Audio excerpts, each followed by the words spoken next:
Фильм 100% қазақша жауапкершілігі шектеулі серіктестігінің тапсырысы бойынша аударылып дыбысталды.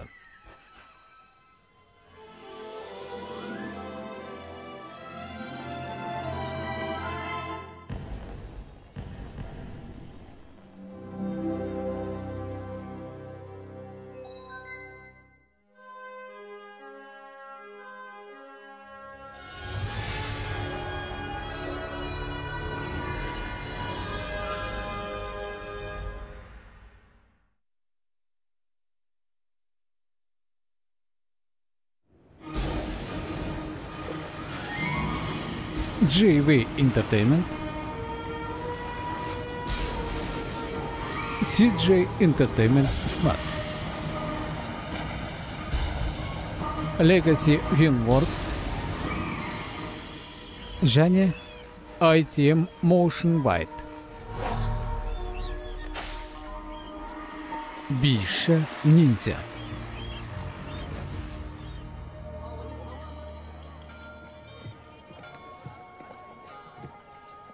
Азияның бір жерінде 1000 жылдан астам уақыттан бері кеңінен таралған бір аңыз бар. Онда шалғай елден шығып, із-түссіз жоғалып кеткен жетім туралы айтылады.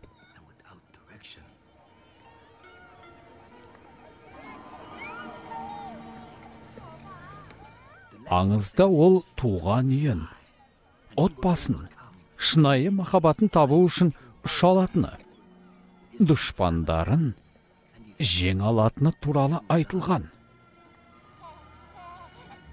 Бұл биші ниндзя аңызы.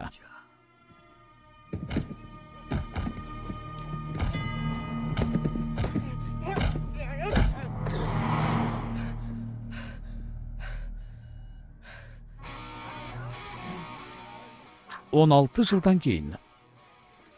Сәлем, балам. Әке, басқа дүңгіршектердің саудасы неге жақсы жүріп жатыр? Орналасқан жері нашар, көше қозғалысы да аз. Мынаны Ши мырзаға апарып бер. Жақсы, әке.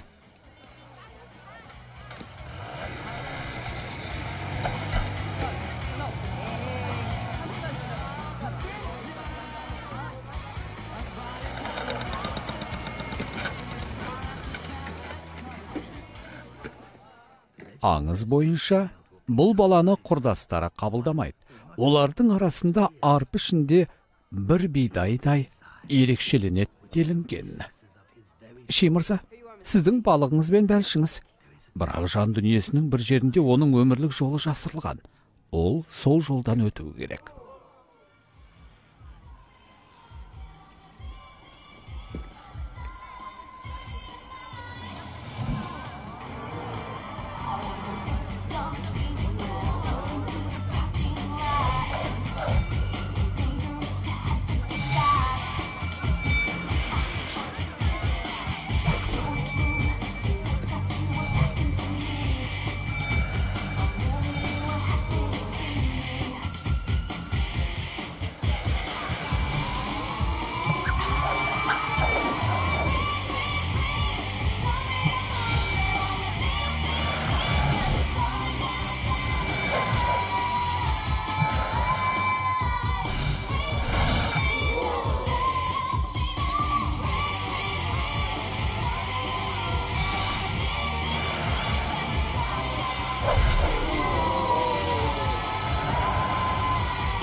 Сен ешқашан ниндзя болмайсың.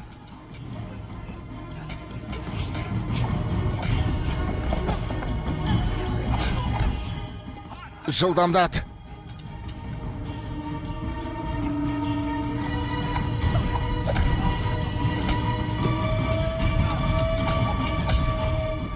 Күші жақсы.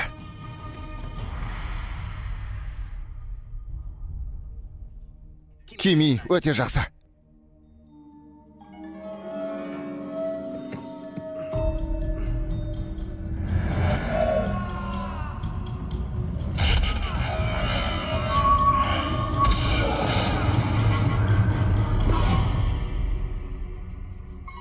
Бүгін ниндзяға арналған сынақ. Тәсіл. Тәсіл.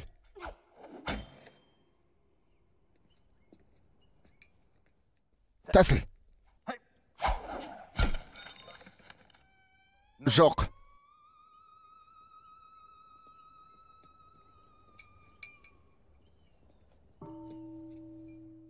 Тәсіл. Қане.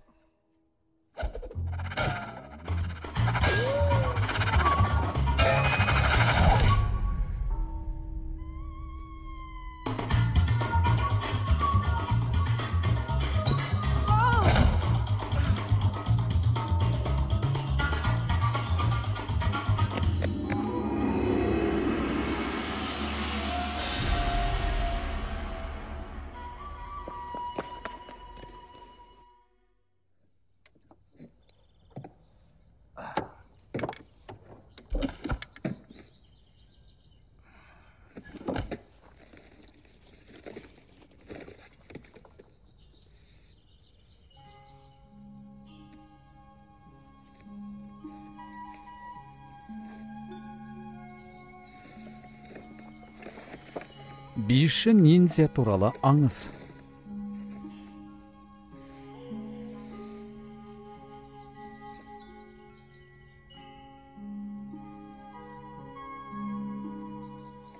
Мүмкін емес.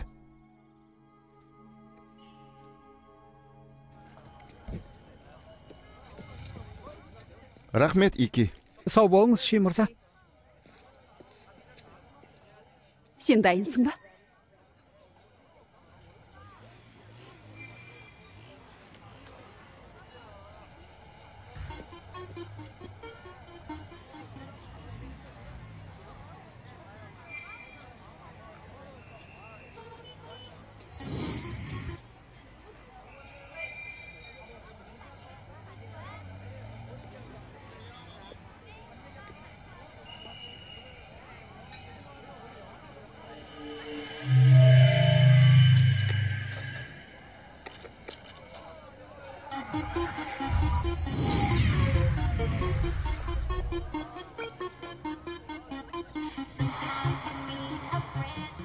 Қане жаңа қимыл үйренейік.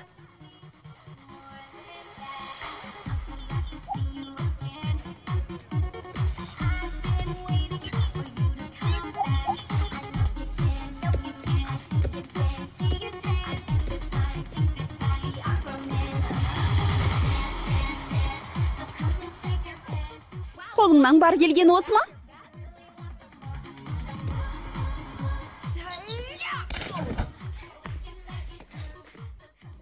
Сен керісінше кері кетіп барасың.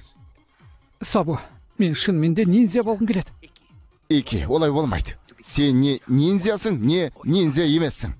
Сенің жағдайыңда ниндзя емессің. Сенен көңілім қалды. Бұдан да жақсы билей аласың.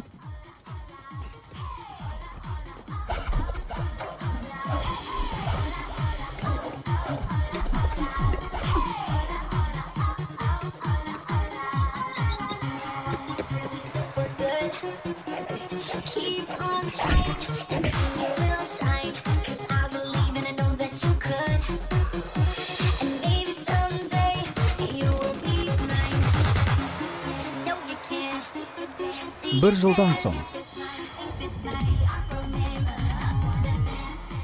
Енді бірінші позициядан.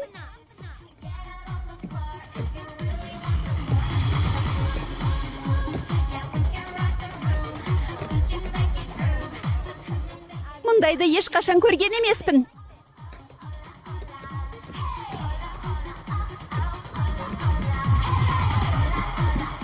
Тағы бір жылдан соң. Дайынсың ба? Дайынсың ба деймін. Бастаймыз.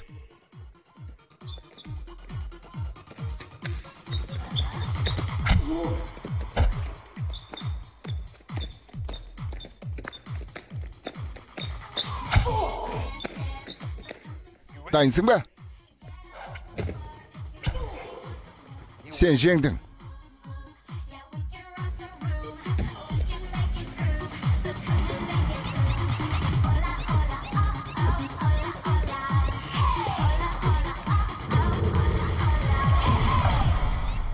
Тамаша.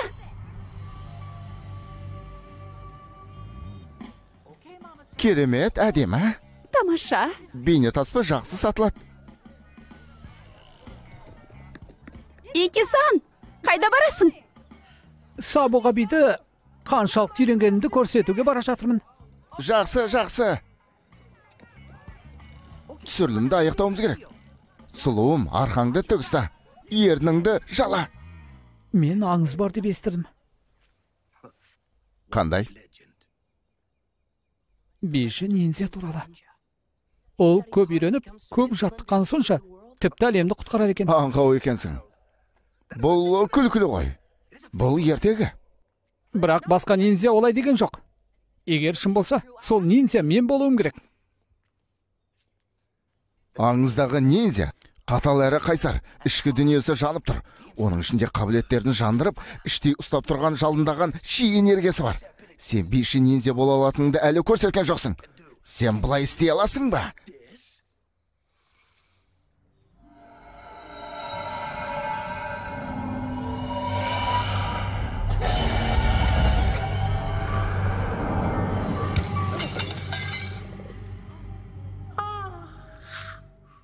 Мәссаған, керемет болды. Сабу, бұл бөксе қимылы.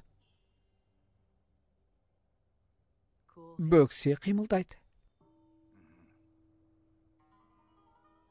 Осындайды үйренген соң келерсің. Сабу, демек, сіз бейші ниндзяның бар екенін мойындайсыз ба? Ал меніңше Ики, сен қазір менің жүйкемді қоздырып тұрсың.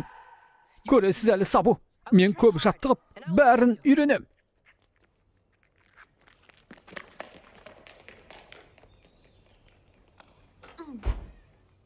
Сабу, әрине менің бұл айтқаным орынсыз болар. Бірақ меніңше сіз оған ерекше қарайтын сияқтысыз. Рас па?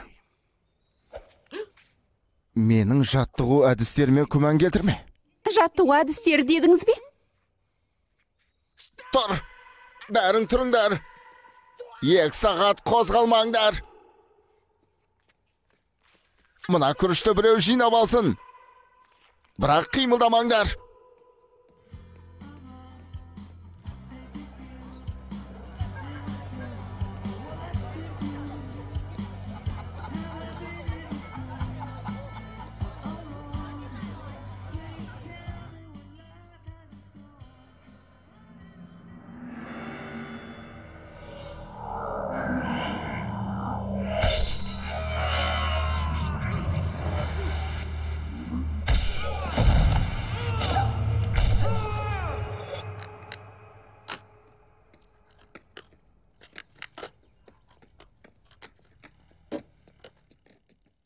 Ұстаз, мені шақырдыңыз ба?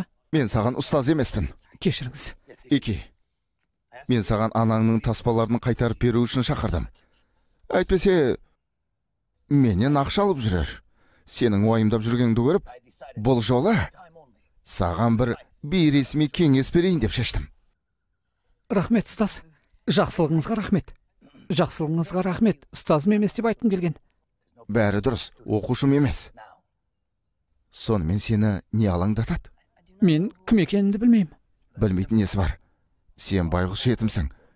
Кеме апаты кезінде аман қалдың. Сені жағаға шығарып тастаған. Әкең сені жылап жатқан жеріңнен тауып алып үйіне алып келді. Содан бері өмір сүріп жатырсың. Қайғырып жүрсің. Осыған көнде таспаларды апарып бер.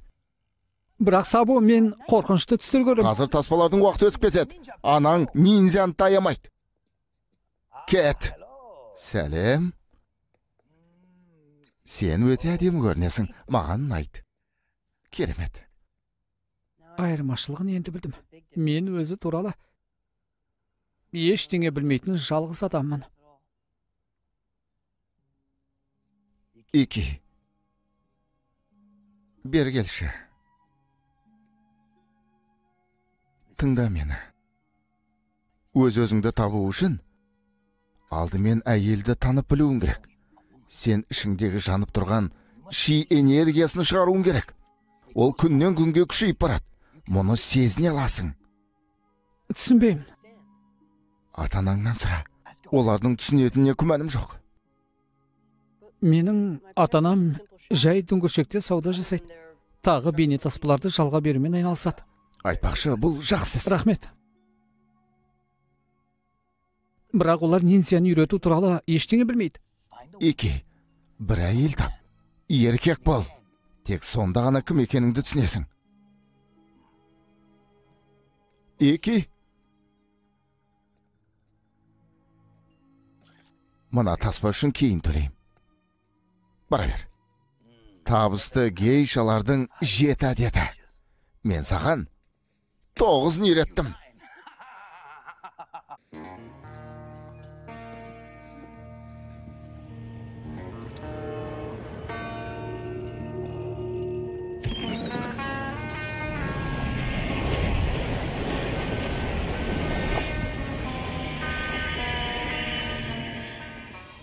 Сен ішіңдегі жалындаған ши энергиясын шығаруың керек. Осылай ғана шын мәнінде кім екеніңді түсінесің.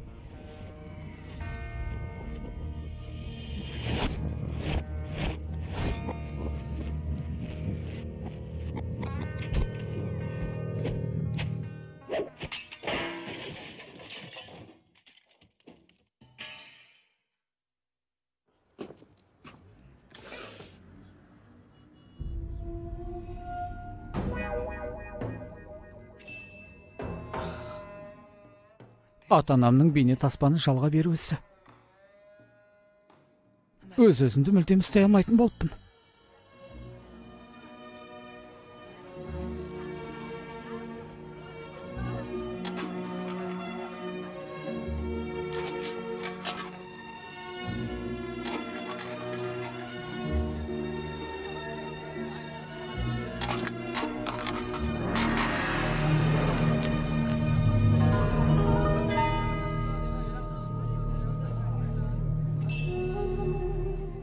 Не істегеніңді көрдің бе? Ешкімге зиян тигізгім келмейді. Ешқандай қиындықтың болғанын қаламайым дедім ғой. Ал мен киім-кешегімді біреудің былғағанын ұнатпайым. Өтінем. Төбелескім келмейді.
Қарсы атқыр.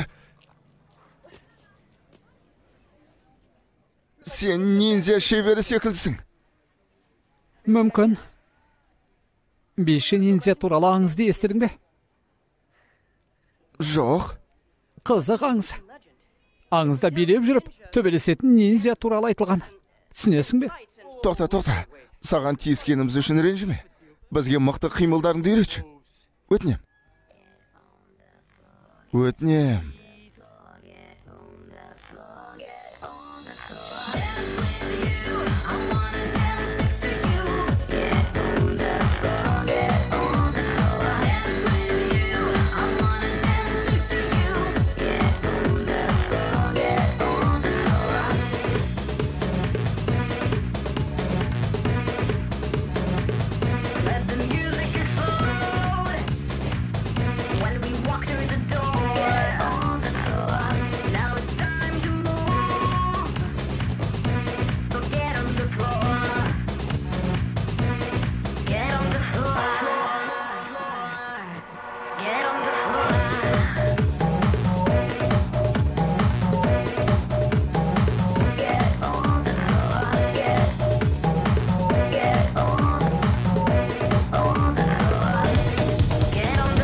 Тартыл.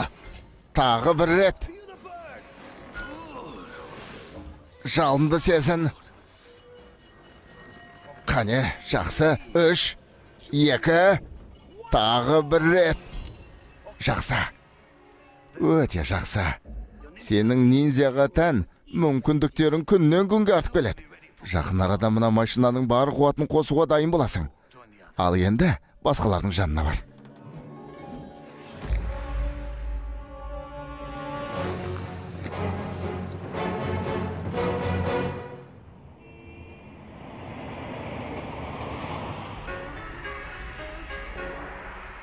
Сүйсінген жанкүйерлері 90-шы жылдары оны халықаралық кино жұлдыз ретінде жақсы көрді. Ансель Ладуштың киноға түспегеніне бірнеше жыл болды. Оның заманы өтіп кетті деп айтуда. Бірақ жауынгерлік өнер шебері иесін ауыстырды. Ол жауынгерлік өнер туралы жаңа арнаның бейнесі болады. Және жаңа фильмдерге түседі деген сыбыс тарауда. Сондықтан біреу кет дейтін болса, оған соншалықты сенімді болмауымыз керек. Кет. Ол маған кету керек деді ме? Ол ақмақ. Мына жерді жек көремін. Егер жұмыс болмаса, мына жерге өлсем де келмес едім. Жиіркенішті жер. Қолжазбаны алайық та кетейік.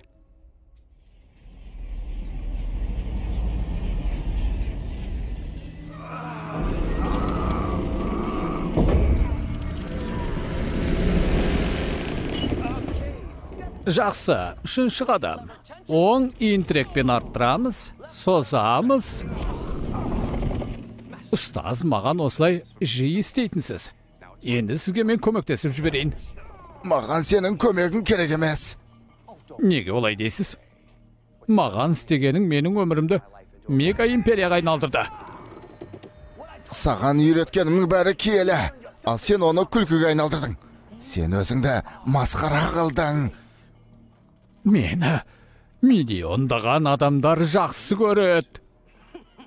Мүмкін бұл сенің қиялың шығар, Ладуш. Шынайы өмірде сені жек көреді. Мені жек көрмейді. Менен қорқады. Мен саған керекпін. Маған ештеңе керек емес. Өмір сүргің келе ме?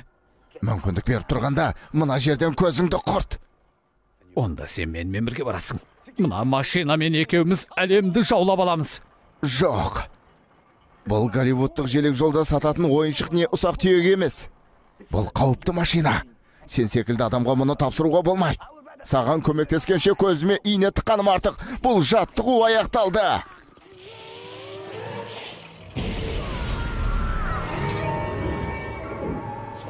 Қарық сатқыр.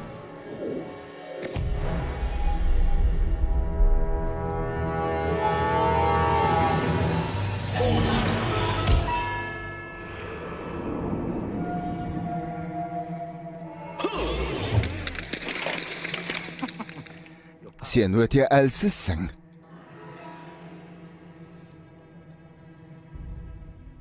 Өткен күндерді еске аламыз ба?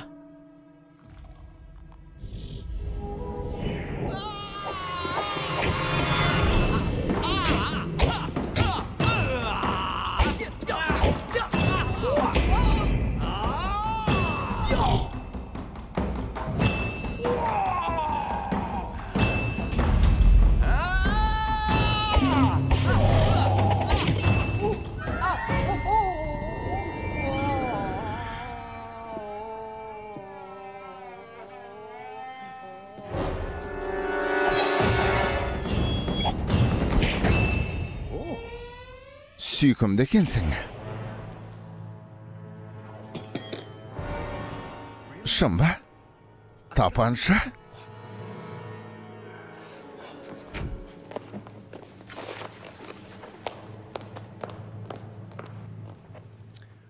Мынаны алып кетсем, қарсы болмайтын шығарсың. Негізі мен қарсымын. Қарсымын. Иә, қарсымын.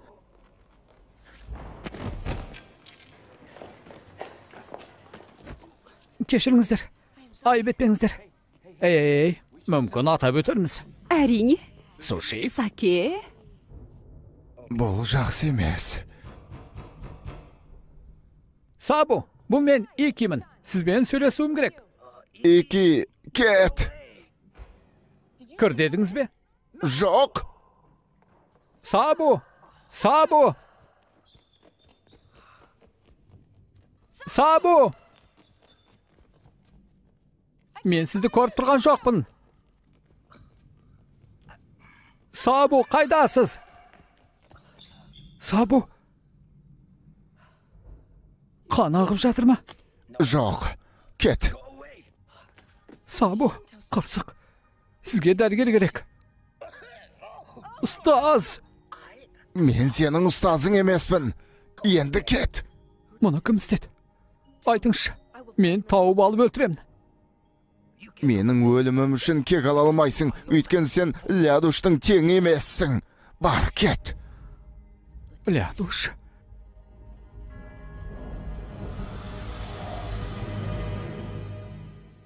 Америкада сізді мазақ қылған шәкіртіңіз бе?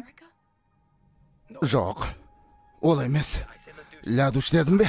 Мен сандырақтап жатқан шығармын. Өліктерді көріп жатырмын. Бұл белгі. Енді түсіндім.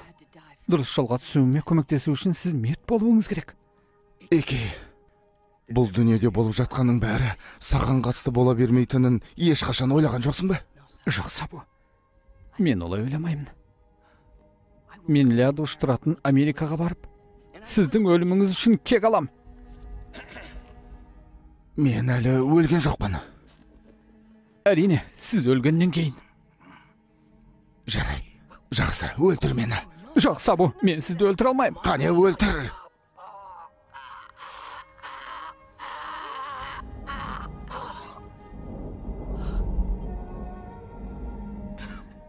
Ұстаз, мен сіздің өліміңіз үшін кек алам. Кек алам. Кек алам.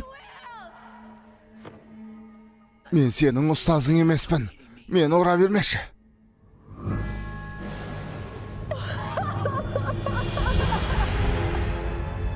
Лядуш.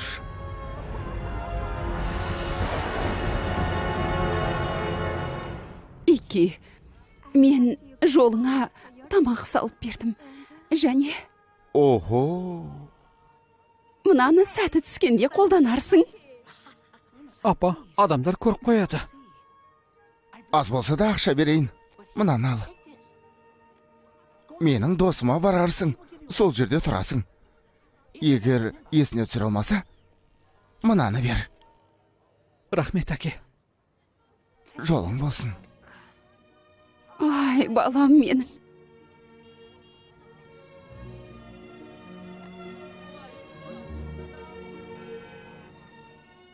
Сәттілік.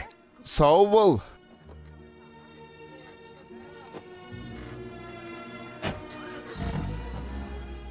Сау болыңыздар. Сау бол. Жарайды.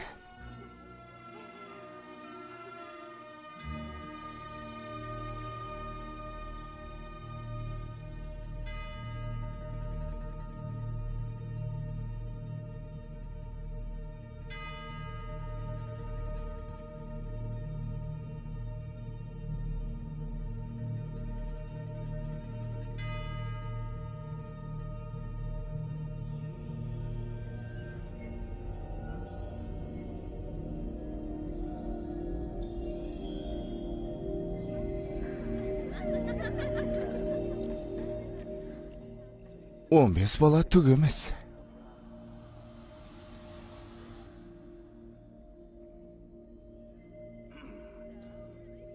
Сабу, Кими, хош келдің. о дүниеге өтіп кеткенің өкініш тақ. Рахмет. Маған да. Алайда, мұның да жақсы жақтары бар. Сәлем, қыздар.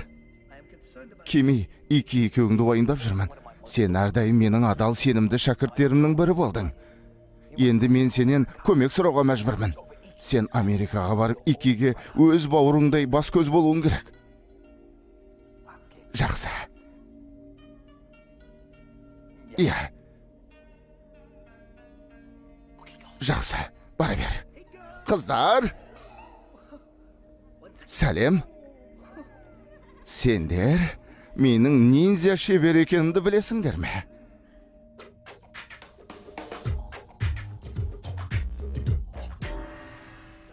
Öl beybak. Beybak. Kaneki.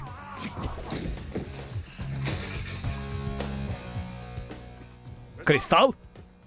Болшық етімнің жеңілдігін сезбеймін.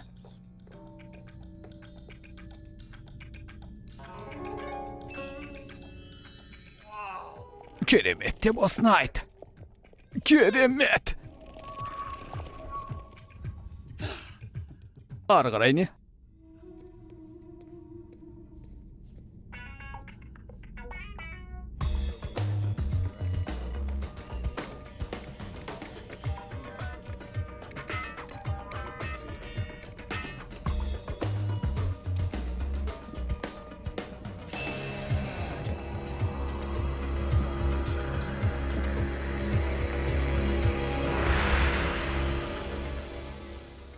Маған айт.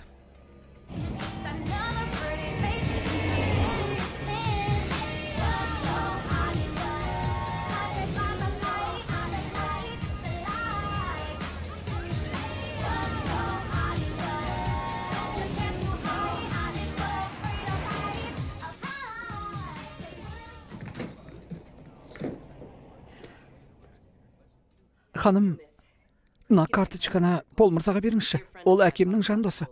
Маған тұратын жер тауып береді. Кешіріңіз, біз тек пластикалық карталарды қабылдаймыз. Пол ханым, Пол мырза сіздің әкеңіз бе? Иә, дәл солай. Рас па? Әкем егер бір мәселе туындаса, Пол мырзаға мынаны сыйларсың деп айтқан. Шанхайлық студенттері. Бірдеңе дұрыс емес пе? Бұны мен өзім айналсам.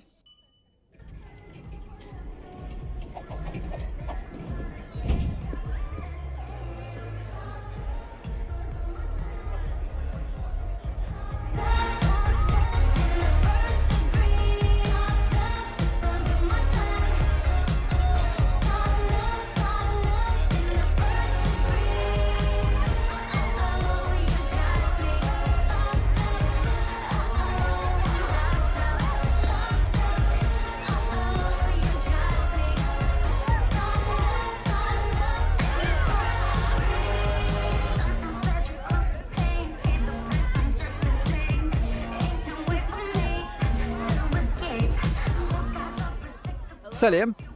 Сәлем. Сен кереметсің. Маған ниндзя болуды үйреттің. Не? Би автоматы. Сен маған ниндзя болуды үйреттің. Міне қысық. Қара. Жақсы екен. Енді сен. Ал мен қайталайым.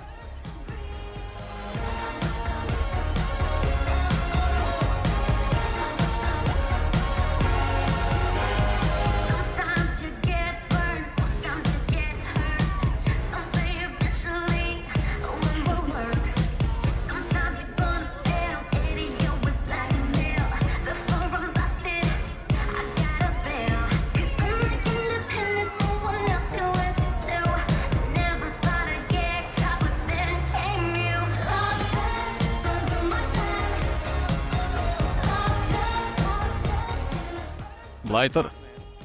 Кет әрі. Жоғал, мен ешкімге ыңғайсыздық тудырғым келмейді.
Бәрін түсіндіріп берейін. Сен ешқашан менің арнамның бет-бейнесі болмайсың. Сен түкке де жарамайсың. Біз басқа шешім қабылдадық. Қалжыңдап тұрсың. Мұны кім көргісі келеді? Мен саған керекпін. Мен бұл арнаның даңқын шығарам. Ансель, сені мүлдем ақылынан адасты деген сыбыс тарауда. Айтарымды айттым. Енді кете бер. Жоқ, керісінше сен кет. Бұл менің кеңсем. Бұл менің арнам. Бұл менің әлемім. Көрдің бе? Бос сөзің көп. Мұнаны түсінуің керек. Пайдаланатын экшн жұлдыздардың ішіндегі ең соңғысы сен болушың. Түсінесің бе?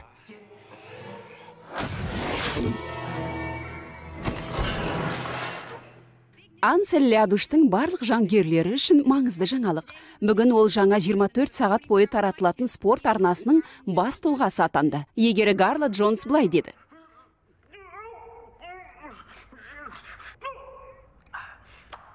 Рахмет, Гарланд. Көңілім босап кетті. Лядуштың штаб пәтерінде берген айрықша сұхбатын жіберіп алмаңыздар. Оның ойда жоқта оралуының егжей-тегжейінен хабардар боласыздар. Сіздермен болған Хайди Холдым, арнайы Голливуд Entertainment үшін. Жасырынған жолбарыспен тасаланған айдаһардың ұшуын шынайы өмірде істей алам. Матрицаның көріністерін мен ойлап таптым. Олар біразын жеңілдетті. Мұны бірнеше адам ғана істей алады. Өйткені мен әлі тірімін. Сабу? Өйткені мен ниндзя шеберімін. Я, сендерге ниндзя екенімді айттым ба? Мен Швейцария тауларында жасырынған алтынды қорғау үшін 20 адамды өлтірдім. Менің қабілеттеріммен сабу болу оңай емес. Сайыстарға қатыстым деп айттым ба? Сабу, бұл керемет қой. Мен сізге жарық ұшағымен келіп тұрмын. Жоқ, өтірік. Өйткені мұндайды көруің мүмкін емес. Сен түс көріп жатырсың. Мұнда сен де, мен де жоқпын. Кешір, сұлуым. Сабу, білмеймін. Маған бәрі шынайы көрінеді. Мен сенен артық білем. Жарық ұшағын көруің мүмкін емес. Мұны мен айтып тұрмын. Мұның бәрі сенің қиялың. Сен мұнда ешқашан қайта оралмайсың. Ешқашан. Сабу, бұны маған несін айтып тұрсыз? Оның еш мәні жоқ. Мен түк түсінбеймін. Сен түсінбейсің. Өйткені ниндзя емессің. Енді кет. Тоқтаңыз, тағы бірдеңе сұрайыншы. Егер мен мына жерде шынымен де болмасам, маған кет деп айтудың қажеті не? Мені жақсылап тыңда. Соңғы рет айтам. Сен биші ниндзя емессің. Ал Лядуш, Оған қарсы тұра алмайсың.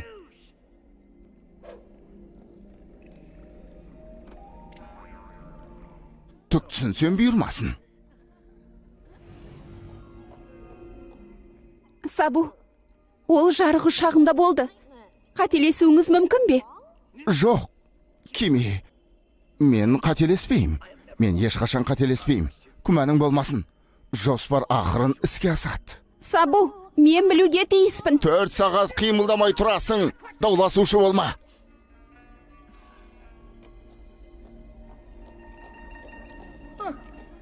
Өлгеніме 2 апта болды, ал мені ешкім тыңдамайды. Маған көмектес. Сенің маңыздылығың кейін түсінікті болады. Балалар. Алдымен мақсат қою керек. Қалғаны өзі анықталар. Мақсат: Лядушты табу. А. Полицияға тапсыру. Б. Жақсы жоспар. Алдымен тауып алуым керек. Ойымды жинақтауым керек. Бұрын соңды телеарна тарихында шын мәнінде көрермендердің не қалайтынын көрсетуге ешкімнің батылы бармады. Лядуш пен Джонс Enterprises 24 сағат бойы таралатын жаңа жауынгерлік арнаны ұсынады. Сіздер жоғары деңгейдегі боксты, шөлдегі шайқастарды, отбасылық ұрыс-керістерді және жануарлардың төбелестерін көре аласыздар. Кунг-фудың хас шебері Ансель Лядуштан біздің ең сүйікті көрермендеріміз үшін 24 сағат бойы қызықты шытырман көріністер ұсынылады. Мен ойлағаннан да жақсы болып жатқан секілді.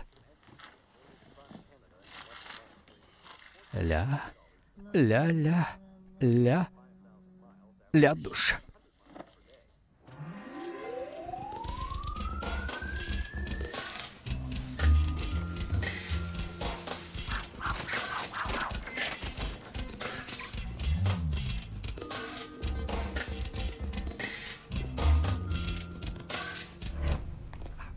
Қандай керемет дүние, қандай тамаша жер. Рахмет. Жобасын өзім жасадым. Рас па?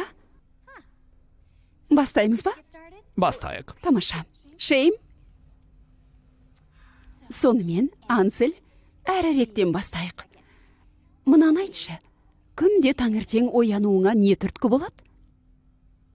Сағат. Күлкілі екенсің, ал шын мәнінде.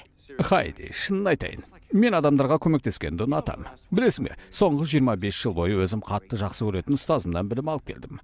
Ол маған қайырымдылық пен көмектің қаншалықты құдіретті екенін түсіндірді.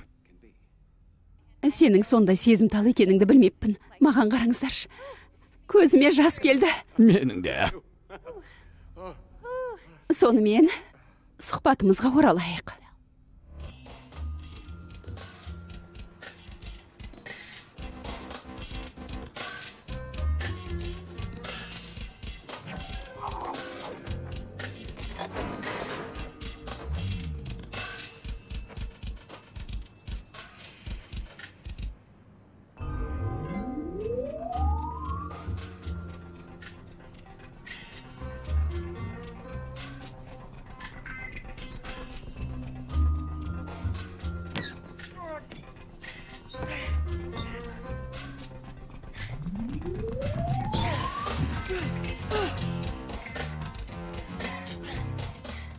Қане, екі, қане, сен шығаласың.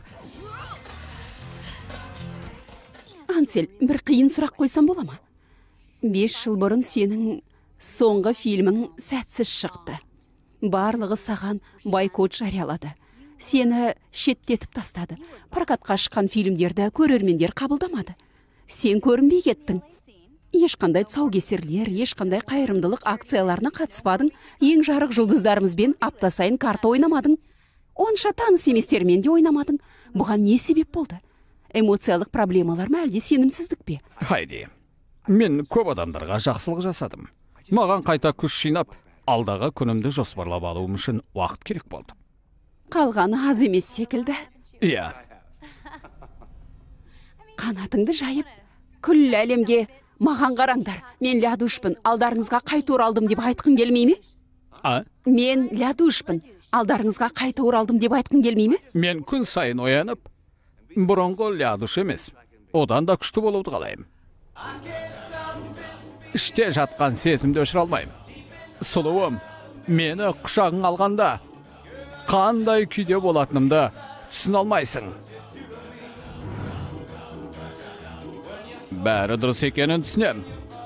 Sen meni suyetningdi sezem. Yerning kampit sekildi tatti. Sening isingdi bilem, suluvam. Şaraptay sening damingdi görgüm keledi. Sen üçün janımdı berem, ademim. Sen üçün bärine dayımman. Sening mahabatına kümenim yok. Oňaşada kalganda kuşağıma sen alıp essiz süýgüm keledi. Meni süýetniňe eş kümenim yok. Sen üçün bärine dayımman. Sening mahabatyňa kümenim yok.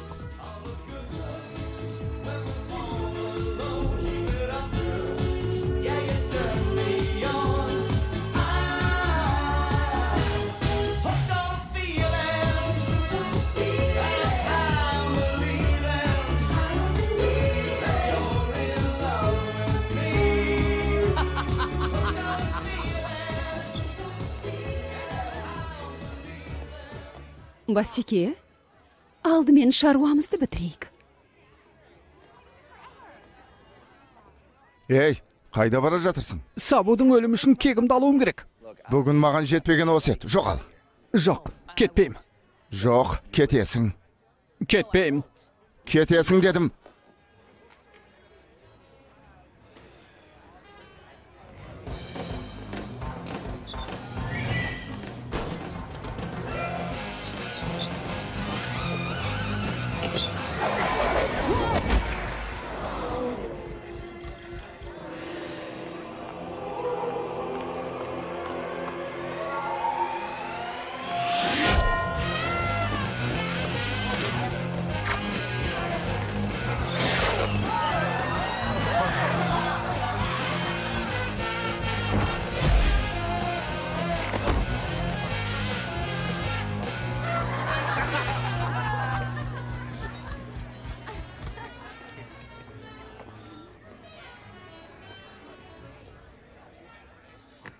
Мынау Азияның бір жерінен келген жігіт қой.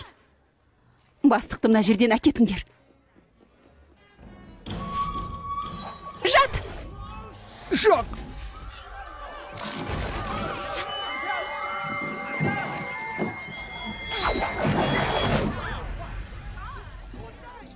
Мектептегі кемейсің бе? Иә, мені Сабу жіберді. Сабу? Ол биші нинзя екенім туралы бірден айтты ма?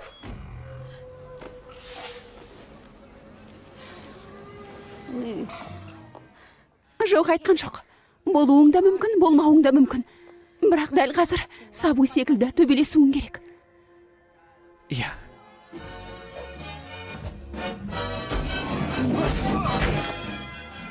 Шарфыңды бер. Мен алып жүремін.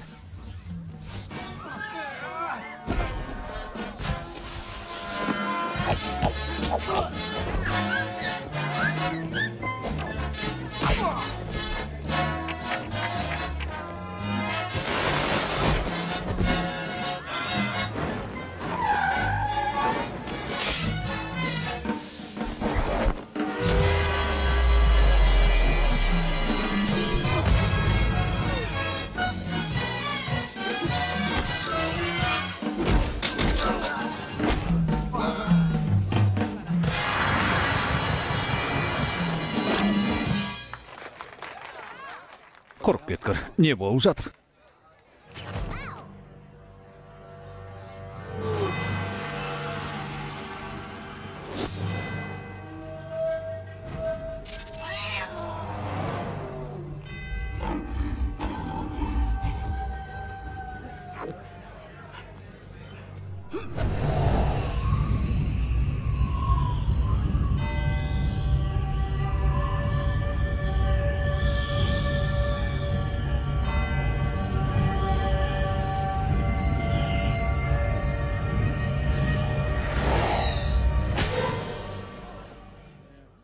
Еке, мына жерден кетуіміз керек. Жүр.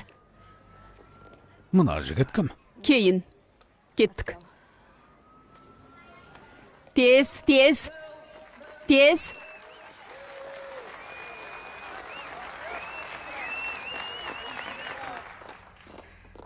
Олар оны мектептен жіберген анық. Сенімдісің бе? Мен оны таныдым. Жақсы жігіт. Оның би қимылдары естен тандырады. Не? Не? Жаңа ғана не дедің? Би қимылдары естен тандырады. О, дәл өзі. Ол биші ниндзя. Мен оны ойымнан шығара алмаймын. Бұл жөнінде ешкімге айтқан жоқпын. Ол кезде мен 9 жас дедім.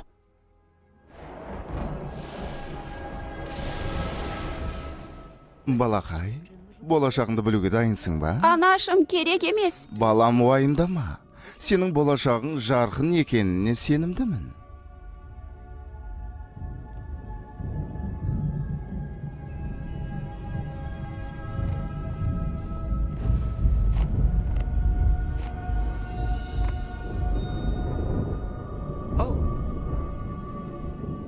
Бұл нені білдіреді? Сенің өмірің ұзақ әрі табысты болады. Қуаныш пен күлкіге кенелесің.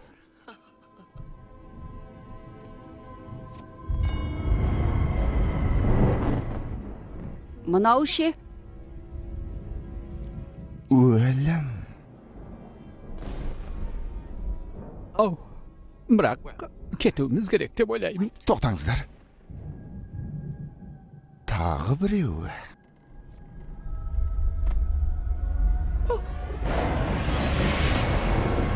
Биші ниндзя.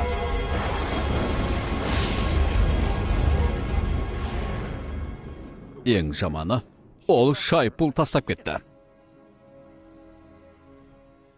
Тауып алды. Алдым әкел. Немесе өлтір оны.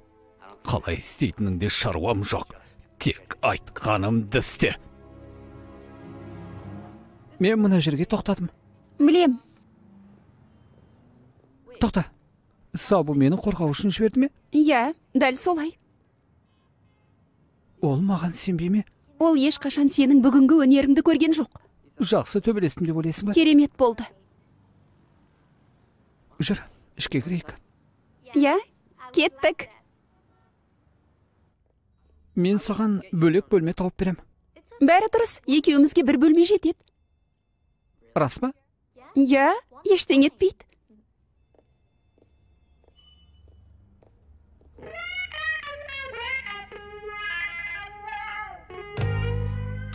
Сенің де мені қалайтыныңды сезем. Өйткені біз бірге төбелесеміз.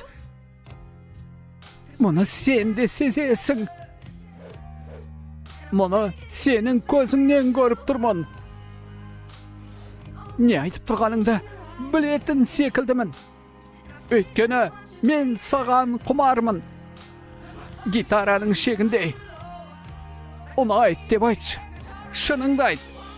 Мен сенің ниндзяң бола алам. Ал сен менің ниндзям боласың.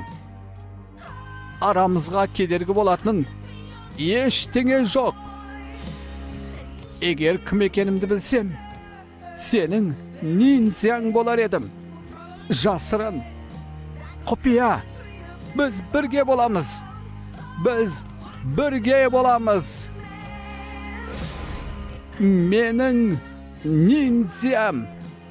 Менің ниндзям.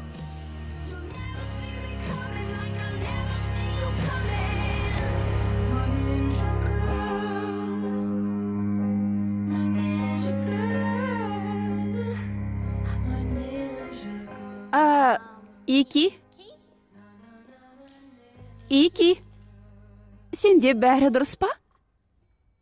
Иә, дұрыс. Кеттік.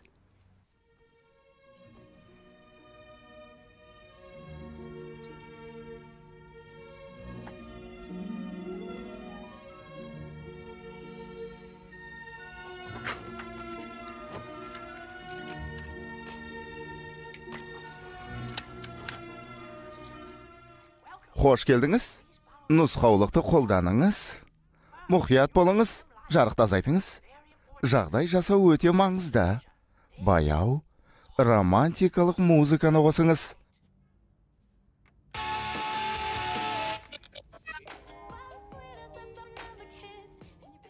шам сенің құмарлығыңды білдіреді. Айналаңнан жағымды иіс шығып тұру керек. Иіс өте маңызды.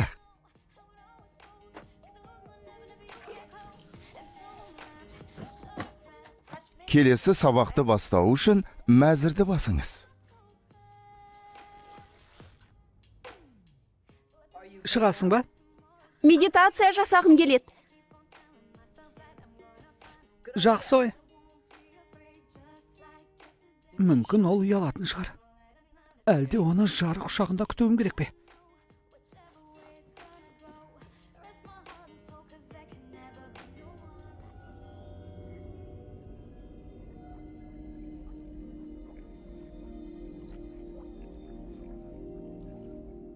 Набу, мен сенің осында екеніңді білем. Рұқсат па? Рахмет.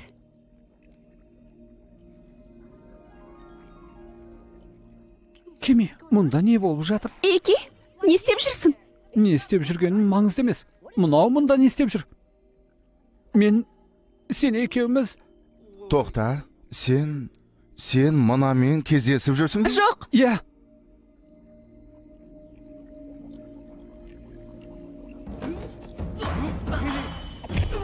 Доғарыңдар.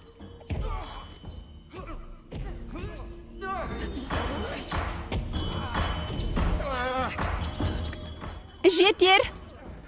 Төбелесті қойыңдар.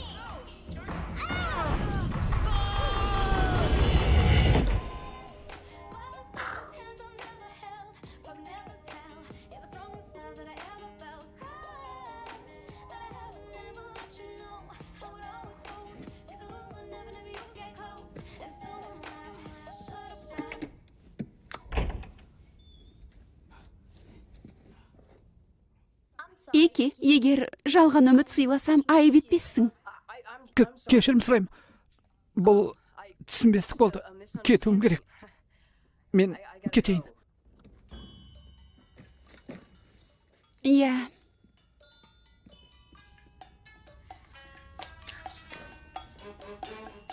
Эки, кетпе.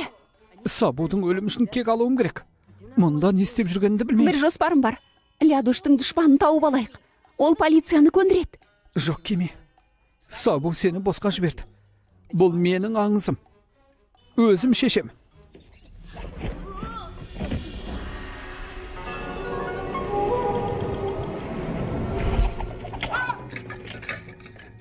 Бейші ниндзя күш жинап жатыр.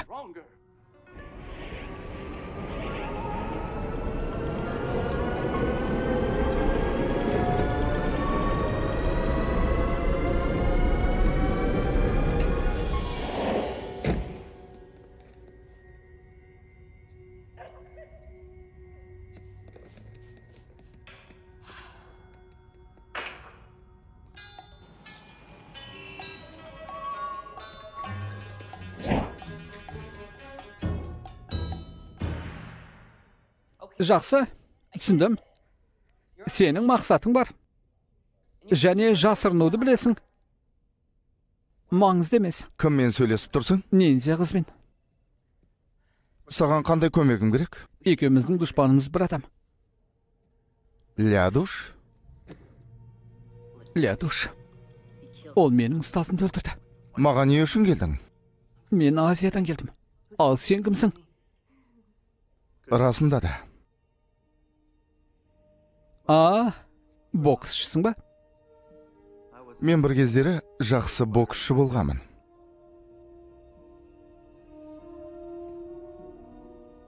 Не болды, жігітім? Боксты жақсы көресің бе?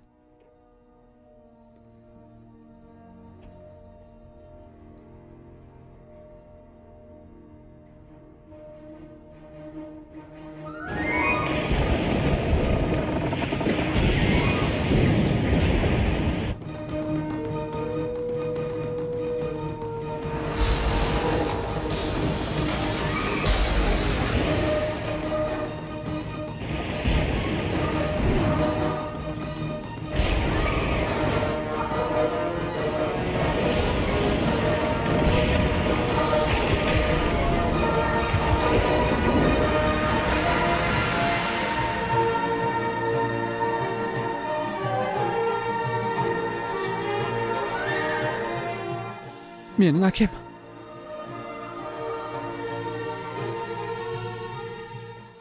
Тоқта.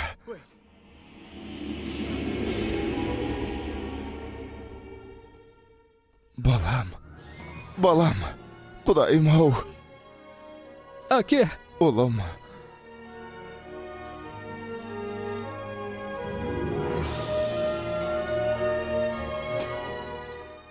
Ұлым менің.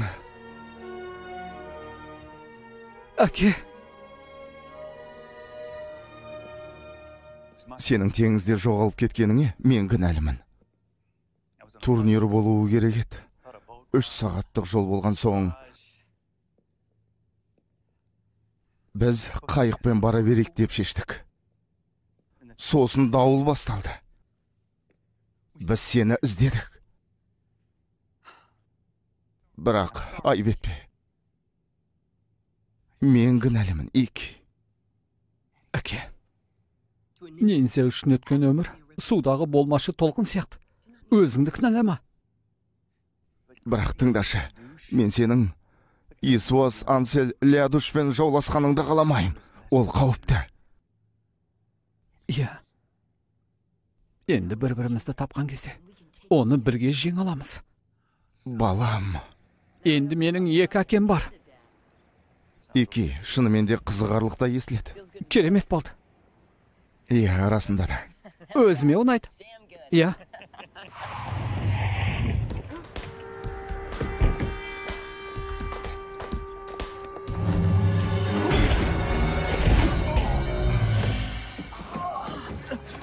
Ики, амансың ба? Биші ниндзя.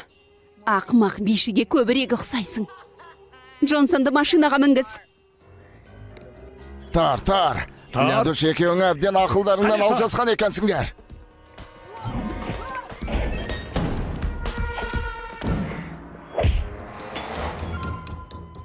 Жақсы.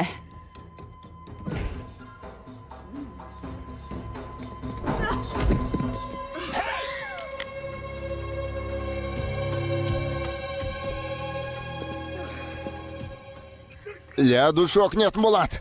Мен сендерге уәде берем. Бәрі осылай болады, ниндзя.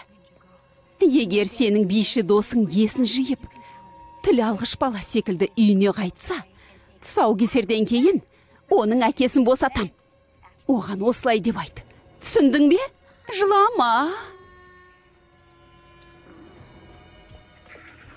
Басеке, кеңсеге тыңдау құралын қойғанымыз жақсы болды.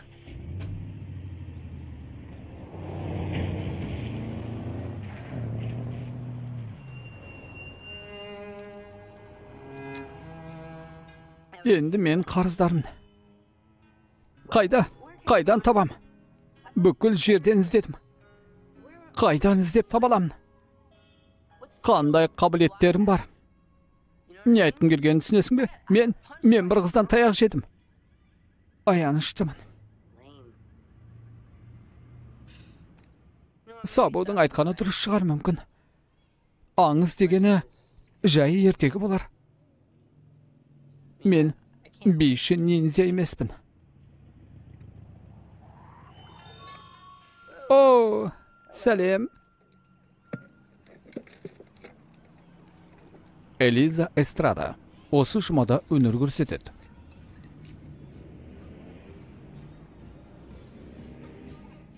Міне, өзің тауысып қой. Мен бірдеңені тексеруім керек.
Ендеше, олың туралы айтып бер.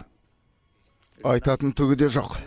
Теңізде жоғалып, Азияның бір елінде өскенінен басқа айтатын ештеңе жоқ па? Оның бір ұстазы болды, менің ұстазым. Енді ол оның өлімі үшін кек алам деп Америкаға келіпті. Иә, содан басқа айтарым жоқ. Маған бірден айтшы. Ол биші ниндзя ма? Ол биші ниндзяға ұқсай ма? Білмеймін. Ол бірде мықты күрескер болса, енді бірде бейшараға айналады. Лядуш, саған не айтарымды білмеймін. Саған қалай сенуге болады? Алдымен келіскенбіз. Ал енді келіп, менен құпияларыңды жасырып отырсың. Осылай істеуге мәжбүрлеп отырғаныңды білесің ғой, солай ма? Нені істеуге? Жансыз, өлік, өлген.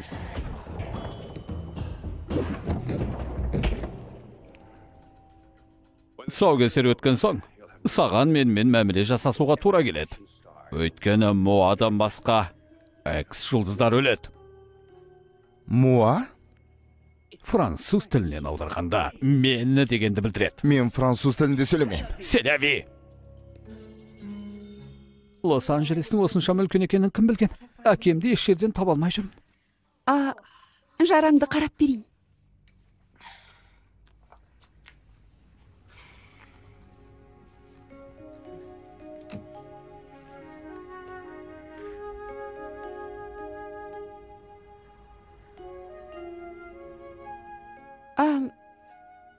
Мен киімімді ауыстырып келейін. Иә, ал мен медитация жасай тұрайын. Бәлкім осылай табатын шығармын.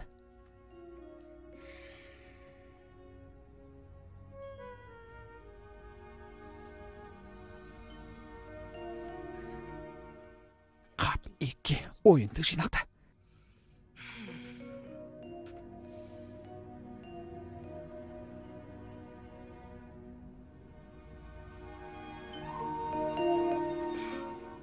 Егер сағалауды қоймасаң, ешқашан әкеңді таба алмайсың. Жинақтал.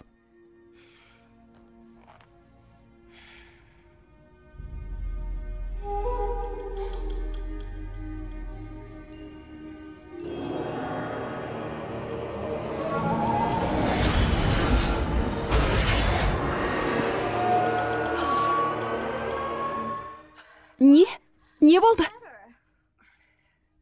Кеми, саған сенуге болады деп айтқансың. Енді маған сенуің керек.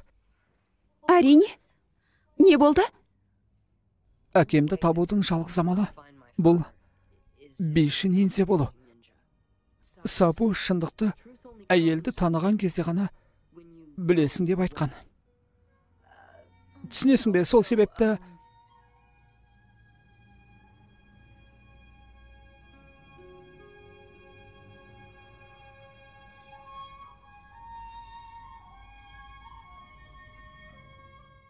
рұқсат па?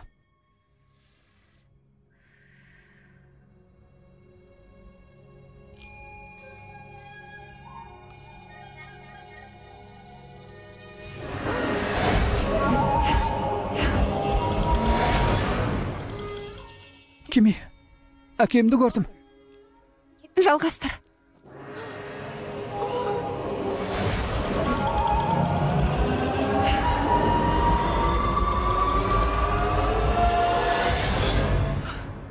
Мен олардың қайда екенін білем. Кеттік.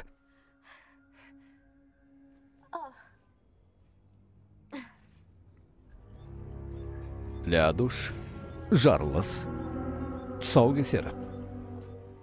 Басеке, бәрі дайын. Ол келе жатыр. Биші ниндзяның күші артып барады. Қорқыныш маниясы емес екеніне сенімдісің бе? Менде қорқыныш маниясы деп ойлайсың ба? Өйткені сен сағат сайын биші ниндзяның күші артып барады деп айтасың. Биші ниндзяның күші артып барады. Биші ниндзяның күші артып барады. Биші ниндзяның күші артып барады. Рас па?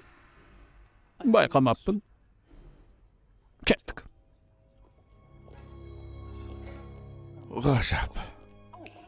Көңіліңді көтеру үшін табу ойын секілді. Сиқырлы сөздер. Бум! Көп сөзді қойып, Менің жоспарымды ешкімге айтушы болма. Сөздер. Тарт қолыңды, өңкей ақымақтар.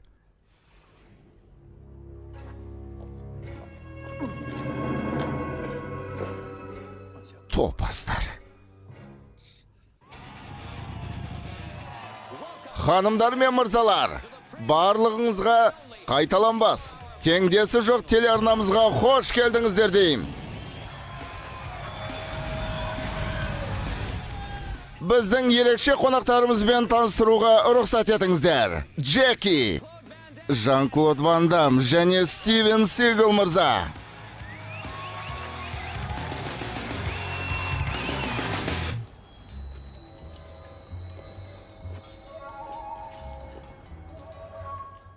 Мына жерде.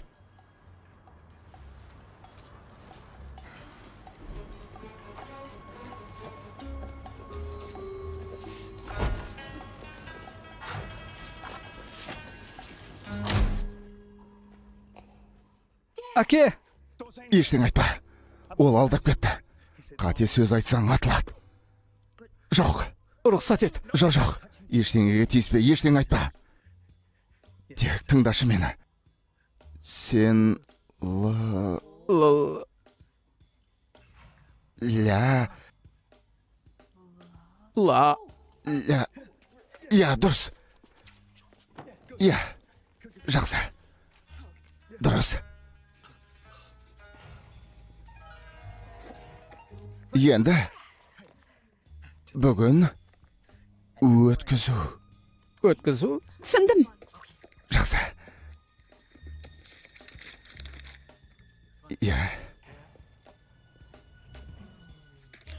Я, дұрыс.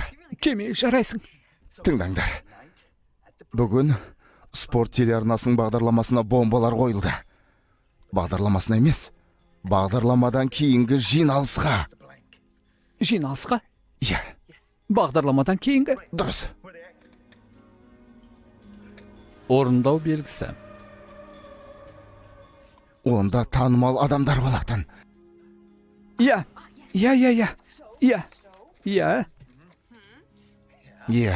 Ойын сауық кешінде танымал адамдарды өлтіреді. Иә. Тамаша, қызық екен. Онда біз тезірек кетуіміз керек. Балам, сәттілік тілеймін. Сенің жаныңда болғым келіп еді. Мен сені жақсы көрем. Тиіспе маған. Мен сені жақсы көрем. Кеттік. Қарғыс атқыр. Дәретханаға барғым келіп тұр. Тыңдауың керек еді, биші ниндзя.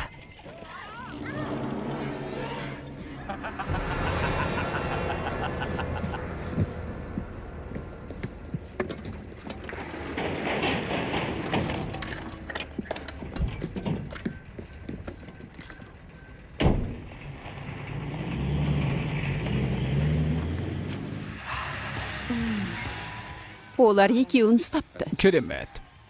Кешші. Камералар орнатылды. Тамаша. Сонымен, ханымдар мен мырзалар, енді біздің арнамыздың жаны мен жүрегі... Алға Лядуш! Ансель Лядушты қарсы алыңыздар!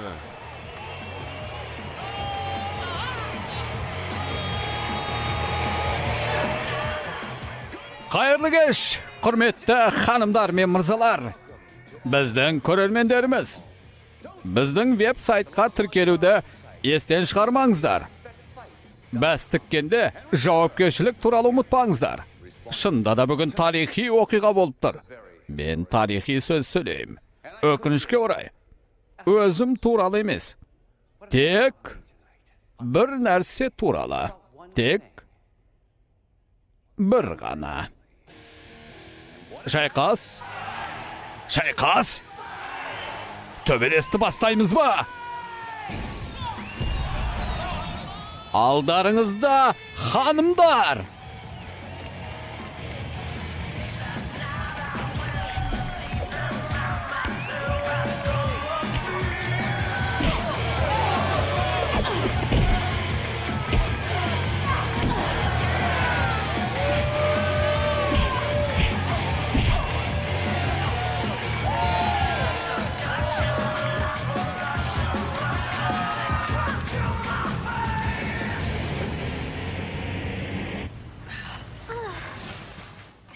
қимылдай алмаймын.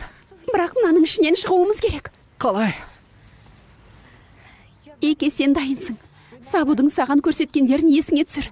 Сен күшің мен бөксеңді пайдалануың керек. Нинзя, сен шығарсын деп ойлағанмын. Есімде.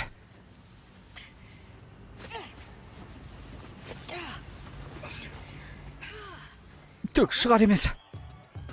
Жалғастырып көріңіз.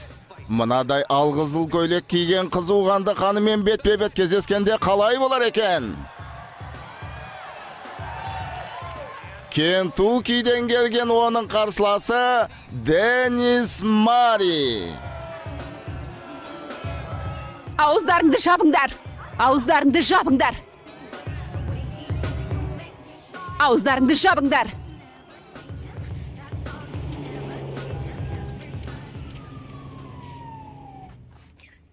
Болмай жатыр. Болмайды. Енді қайтеміз. Қайттық.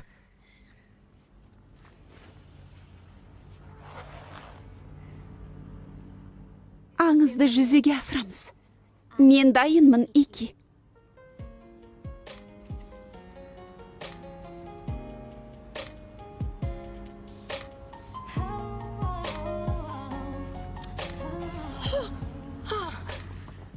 Кеми, жоқ. Бұл дұрыс емес. Сен... Мен секілді ессіз ғашық емессің ғой. Мен басқа амалын табамын. Міндетті түрде. Тоқта, Ики. Мен сені ессіз сүйем. Ики, маған тек сен керексің.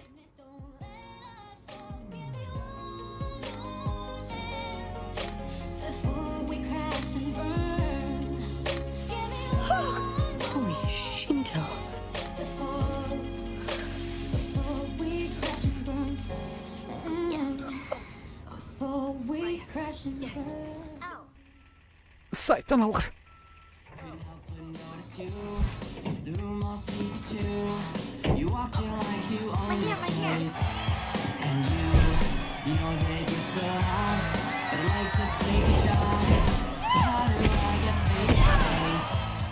Менің қолым, шашым. Кешір.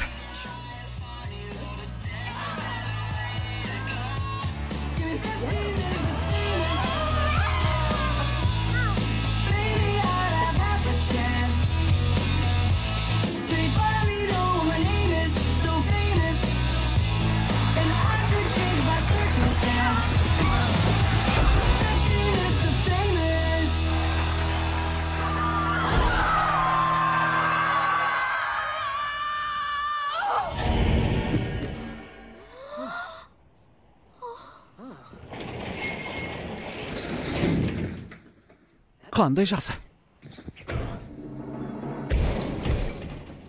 Өте жақсы. Иә, рахмет.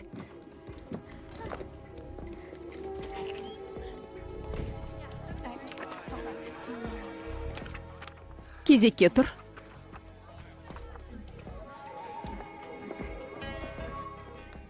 Ол мұнда не істеп жүр? Қолға түсірдік деп айтып едің ғой. Біз оларды ұстап алғанбыз.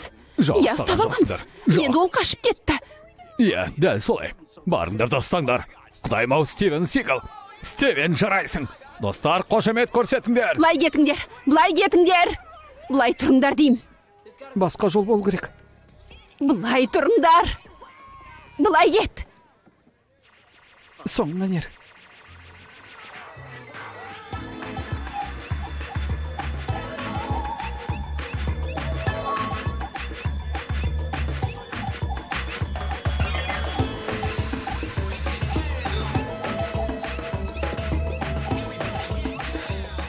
Міне тамаша, бұл Стивен Сигал ғой. Менің сүйікті актерім. Шатырдан секіру фильміндегі роліңізді жақсы көрем.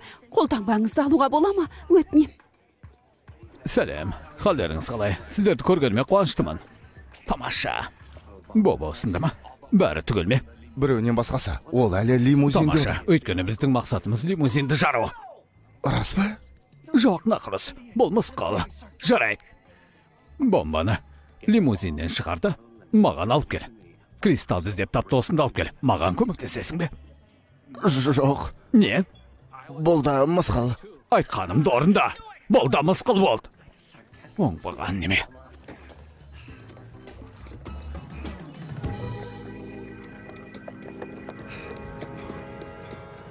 Ләдуш, билейтін кез келді. Мені тоқтатып. Жұлдыздарды құтқара алмайсың. Оларға арналған бомба дайын тұр. Оларды өліктей бер. 1 минутқа жетпей жарылыс болады. Тіпті биші ниндзяның өзі бір мезетте 2 жерде бола алмайды. Таңда. Бомбалар? 1 секунд күте тұрасың ба?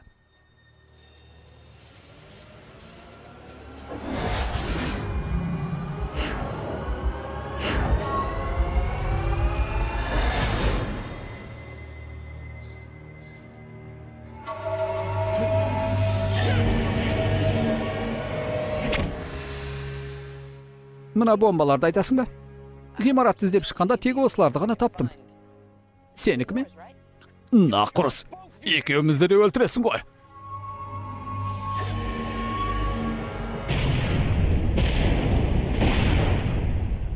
Ұстаңдар!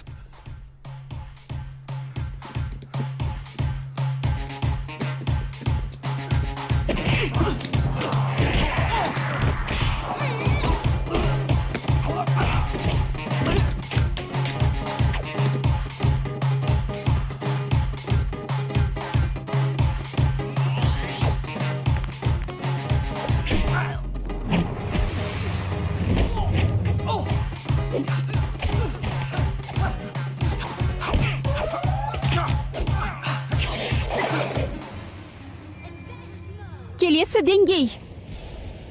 Мен кім екенімді білмеймін. Өзіңнің кім екеніңді түсіну үшін алдымен әйелді тануың керек.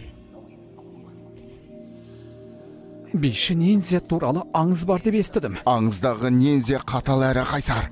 Оның ішкі дүниесі қайнап тұр. Ол, Биші ниндзя ма? Ниндзя болуым керек. сен... Ниндзя болуым керек. Биші ниндзя туралы аңыз. Ниндзя болуым керек.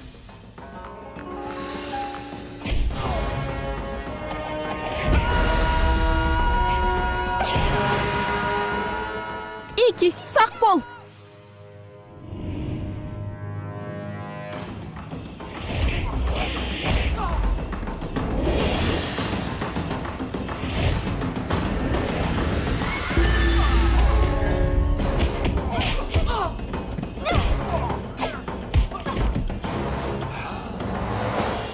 Сәлем, ниндзя. Билейміз бе?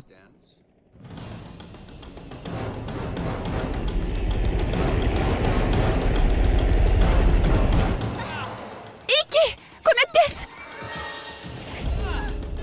Ол менің құрбым.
Қазір қатты тиеді.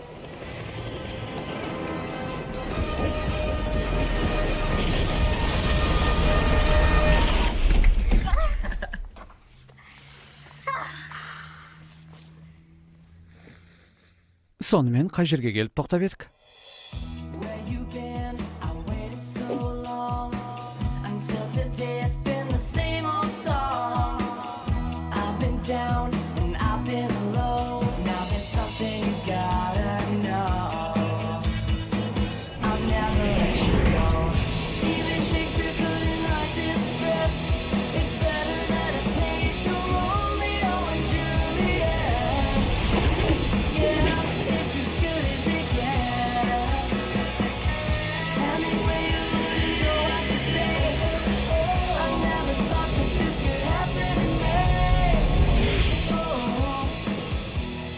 Фильмнің соңы. Фильм 100% қазақша жауапкершілігі шектеулі серіктестігінің тапсырысы бойынша аударылып дыбысталды. 2019 жыл. Рөлдерде Дэвид Хасселхофф, Лукас Грабил, Патрик Галлахер, Бри Тернер, Джуди Джон Хаккан. Режиссерлары Митчелл Клебонов және Келли Сенфер. Сценарийін жазған Митчелл Клебонов. Операторлары Роберт Снью және Роберт Бринкман. Сазгері Питер Аллен. Продюсерлері Дебора Габлер, Джоан Ан, Джей Чо, Ким Хён Сон, Дэниел На. Фильмнің соңы. Everybody in the house, throw your hands in the air and wave them all around like you just don't care. We're gonna push it left, gonna push it to the right, gonna push it up, gonna push it all night. Everybody, todo el mundo, push it up, push it up. Everybody, todo el mundo, push it up, push it up. Everybody, todo el mundo, push it up, push it up. Everybody, todo el mundo, push it up. Give me a P, P. Now push it up, push it up. You push it up an S. Shake it up, baby. H. Animations, push it up.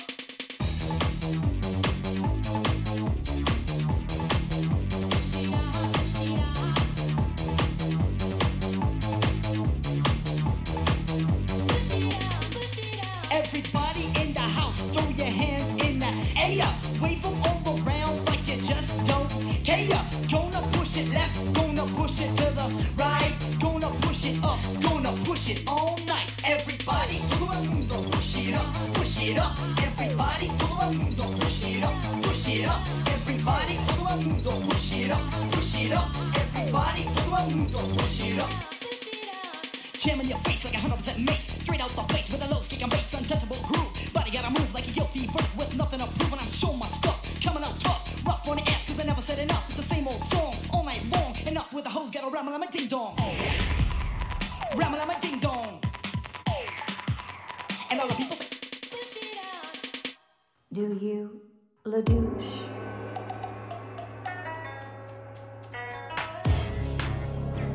Somewhere in Asia, a ninja was born.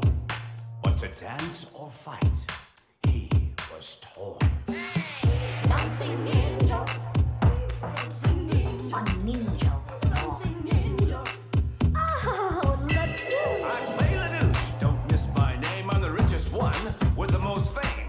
You a movie after you twist arm. It's hard to resist my irresistible charm. This crazy movie will go far with Lucas Trujillo, High School Musical star. A dancing ninja.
Well, I tell you, that boy can sure cut a rug.